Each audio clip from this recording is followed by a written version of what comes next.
Oh, sarap talaga magkaroon ng sarili mong negosyo. Ganito kalaki, oh. Ay, grabe. Oh, pare! Pare! Long time no see ah. Pare, Ano, gusto pare? na. Na. Tagal natin din nagkita. Nagkita? Eto, wala. Medyo nakabili lang ng... Sa'yo pala yan? Oo, laki nga eh, no? Tsaka, kasi marami ako sasakyan. Ayoko naman magpa-detalye sa iba, kaya nagtayo na ako sarili kong ganyan. Ikaw ba? Ito, Ang balita. titinda pa rin. Alam mo, simula pa noon, ganito pa rin.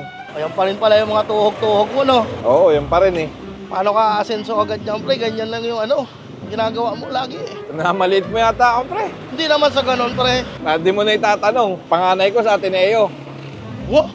Oo, yung pangalawa, Lasal. Lasal? Oo, yung bunso sa UST. Putik na yan. Yung mga anak ko dito lang sa Gapo nag-aaral. Ano bang mga course nila? Hindi sila nag-aaral. May pwesto din silang ganito. Binigyan ko silang pwesto. Five na talaga ba? Kala ko lang Doon lang sa may gilid. Sige. Oo. Binigyan mo na pala sariling branch yung mga anak mo, no? Oo.